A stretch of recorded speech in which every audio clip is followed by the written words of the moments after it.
अस्सलाम वालेकुम dear students. आज हम tension and acceleration in string का केस नंबर 1 जो कि है व्हेन बॉडीज मूव वर्टिकली, इसको स्टडी करेंगे और एक्सेलरेशन और टेंशन की फार्मूले को डिराइव करेंगे। तो सबसे पहले हम वर्टिकल मोशन को स्टडी करते हैं। वर्टिकल मोशन इसको कहते हैं कि अगर एक बॉडी जो है अपवर्ड और दूसरी बॉडी डाउनवर्ड मोशन कर रही हो और ये ज़मीन के ऊपर हो तो इसको हम कहते हैं वर्टिकल मोशन। तो अभी हमारे पास दो बॉडीज़ है ए और बी। ए का मास जो है m1 है और बी का मास m2 है। m1 की वैल्यू m2 से ज़्यादा है और ये दोनों बॉडीज़ जो है हमने इनको स्ट्रिंग के ज़रिए से किसी धागे या रस्सी के ज़रिए से अटैच किया हुआ है और इस धागे को हमने पुली से पास किया है। ये पुली है जो कि एक फिक्स्ड सपोर्ट के साथ कनेक्टेड है। अब चूंकि बॉडी ए जो है उसका मास ज़्यादा है इसलिए ये डाउनवर्ड मोशन करेगा और बॉडी बी का जो वैल्यू है वो कम है मास की, तो वो अपवर्ड मोशन करेगा और उसमें जो एक्सेलरेशन की वैल्यू होगी वो ए के इक्वल होगी। क्लियर है? तो अब हम सबसे पहले ये देखते हैं कि रिजल्टेंट फोर्स ऑन ए कि इस ए बॉडी पर टोटल कितना फोर्स लगता है। तो अब आपको पता है कि ये बॉडी जो है वो डाउनवर्ड मोशन कर रही है, इसका मतलब ये है कि इसका वेट ज़्यादा है और टेंशन जो है उसका कम है। तो इसलिए जब हम रिजल्टेंट फोर्स को लिखते हैं तो हम लिखेंगे F इज इक्वल टू, चूंकि वेट ज़्यादा है और दोनों अपोजिट डायरेक्शन में है इसलिए हम वेट को माइनस करेंगे, टेंशन को माइनस करेंगे वेट से। अब हमें पता है कि न्यूटन सेकंड लॉ के मुताबिक F जो है वो ma के इक्वल होता है और वेट जो है वो mg के इक्वल होता है। तो मैं इस F की जगह पर लिख सकता हूँ ma, चूंकि बॉडी का मास m1 है इसलिए मैं इधर m1 लिखता हूँ। W1 की जगह पर मैं लिख सकता हूँ m1g माइनस टी। तो ये हमारे पास फर्स्ट इक्वेशन बन जाता है। अब हम मालूम करेंगे कि बॉडी B पर टोटल कितना फोर्स लगता है। तो रिजल्टेंट फोर्स ऑन B, आप यहाँ से देख सकते हैं कि बी बॉडी जो है ये अपवर्ड मोशन कर रहा है तो इस पर दो फोर्सेस लग रहे हैं, एक इसका टेंशन है और दूसरा इसका वेट है। डाउनवर्ड वेट लग रहा है और अपवर्ड जो है वो टेंशन लग रहा है।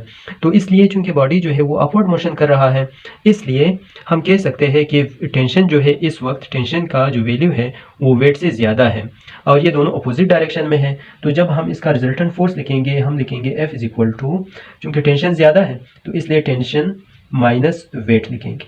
ठीक है, और यहाँ पर मैं W2 लिखता हूँ क्योंकि मास जो है वो m2 है। अब according to Newton second law F is equal to ma के बराबर होता है तो इधर हम m2a लिखेंगे इज इक्वल टू टेंशन अपने जगह पे माइनस वेट जो है उसकी जगह पर हम लिखेंगे m2g। तो ये हमारे पास सेकेंड इक्वेशन बन गया। अब चूंकि हमने तो वैल्यू मालूम करनी है एक्सेलरेशन और टेंशन की, तो इसके लिए हम क्या करते हैं, इक्वेशन 1 और इक्वेशन 2 को ऐड करते हैं, एडिंग इक्वेशन 1 एंड इक्वेशन 2। तो जब हम इन दोनों इक्वेशन को ऐड करते हैं, फर्स्ट इक्वेशन हमारे पास था, फर्स्ट इक्वेशन का लेफ्ट हैंड साइड जो है सेकंड इक्वेशन के लेफ्ट हैंड साइड के साथ प्लस करेंगे m1a प्लस m2a, ये और ये हमने ऐड किया। इसी तरीके से फर्स्ट इक्वेशन का राइट साइड जो कि m1g माइनस टी के इक्वल है, इसको हम ऐड करते हैं right side of second equation के साथ, तो वो हमारे पास है t माइनस m2g।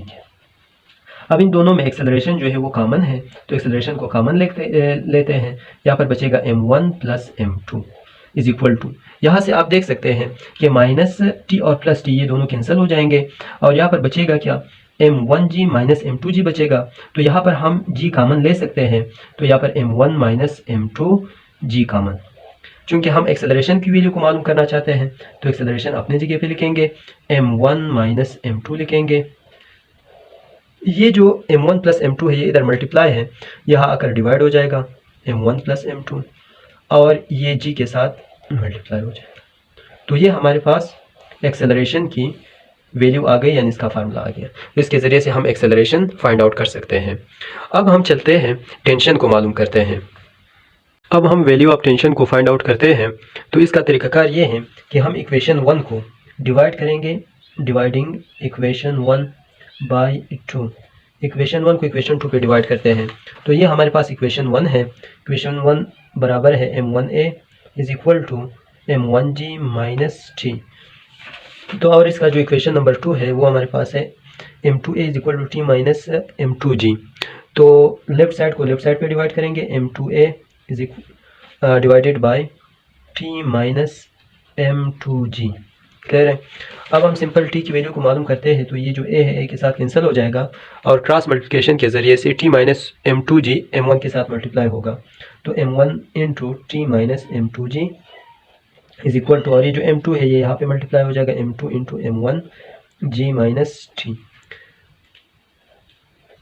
अच्छा, अब हम m1 को इन दोनों के साथ मल्टीप्लाई करते हैं तो ये हमारे पास आएगा m1t minus m1 m2 g is equal to, m2 को m1g के साथ मल्टीप्लाई करते हैं तो m1 m2g माइनस m2 को t के साथ मल्टीप्लाई करते हैं तो ये m2t। अब ये जो t वाले टर्म है, टेंशन वाले टर्म, इसको इस एक साइड पे लेते हैं और बगैर t वाले को दूसरे साइड पे, तो हम t को इधर ही m1t इधर ही लिखते हैं और ये माइनस m2t है, इसको इस साइड पे शिफ्ट करते हैं तो ये प्लस m2t हो जाएगा is equal to m1 m2g अपने जगह पे, ये माइनस m1 m2g है, इसको इस साइड पे शिफ्ट करते हैं तो प्लस m1 m2g हमारे पास आएगा। अब इन दोनों में जो कॉमन है वो t कॉमन है तो यहाँ पर m1 प्लस m2 बचेगा और यहाँ पर इसका कोएफिशिएंट और ये कोएफिशिएंट दोनों सेम है तो 2m1 m2g बचेगा। हम चूंकि टेंशन की वैल्यू को मालूम करते हैं तो 2m1 m2 अपने जगह पर m1 प्लस m2 यहाँ पे डिवाइड हो जाएगा, तो ये हमारे पास टेंशन की वैल्यू आ जाएगी। Thank you.